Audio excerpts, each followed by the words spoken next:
Jika berbicara soal pasukan TNI Angkatan Udara Indonesia, pastinya kebanyakan orang hanya ingat dengan Paskas dan merupakan salah satu pasukan elit yang memiliki kemampuan luar biasa dari beberapa pasukan TNI Indonesia. Namun, ternyata pasukan elit TNI Angkatan Udara Indonesia memiliki satu lagi pasukan siluman Paskas, yaitu Detasemen Bravo 90 atau yang sering disingkat dengan Sat Bravo 90. Pasukan ini dibentuk dari anggota Paskas melalui seleksi ketat dan hasil seleksi dari Paskas yang kemudian masih disaring lagi dengan sangat ketat. Sebab mereka kemudian akan melakukan serangkaian tes yang sangat berbahaya dari latihan pasukan TNI lainnya. Selain itu, dalam tes yang sangat ketat dan berbahaya tersebut, nantinya akan mendapatkan poin yang kemudian diakumulasi untuk dapat masuk ke dalam Satuan Bravo 90 TNI Angkatan Udara jika telah memenuhi syarat dan pencapaian poin. Pasukan ini merupakan pasukan terbaik di tubuh TNI Indonesia sebab menguasai 3 matra dan rata-rata kemampuan terbaik para anggota Sat Bravo adalah soal misi-misi udara. Beberapa kualifikasi mereka adalah melakukan penghancuran pangkalan udara musuh, melakukan penyelamatan sandera dari dalam pesawat, terjun dengan semua ragam teknik, serta masih banyak lagi misi khusus dari Satuan Bravo ini.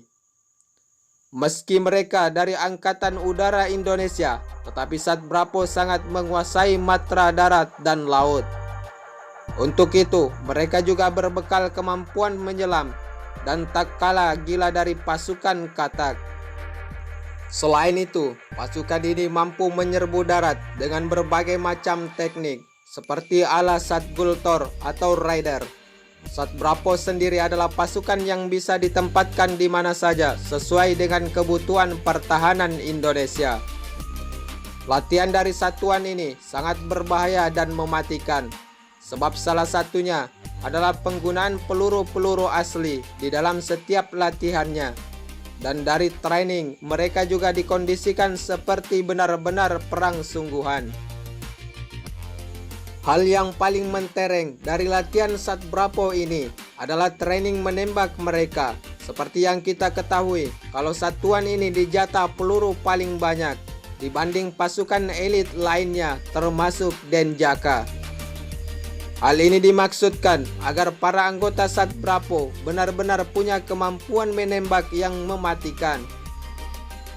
Selain untuk terus mengasah kemampuan dengan berlatih secara internal maupun dengan satuan lain di TNI atau latihan gabungan ketiga pasukan khusus TNI Indonesia, Sat Bravo juga menggelar latihan dengan satuan khusus asing. Misalnya para personel Sat Bravo 90 secara rutin diikutkan dalam program latihan bersama dengan US Pacific Command dan pasukan khusus SAS Australia. Alutsista yang digunakan merupakan alutsista terbaik untuk pasukan ini dan termasuk pasukan elit yang paling beruntung dari satuan elit lainnya. Pasalnya mereka diberi alutsista terbaru dan paling canggih, mulai dari ujung kepala sampai ujung kaki, dan mereka diberikan hak untuk memakai deretan senapan-senapan terbaru hingga mematikan.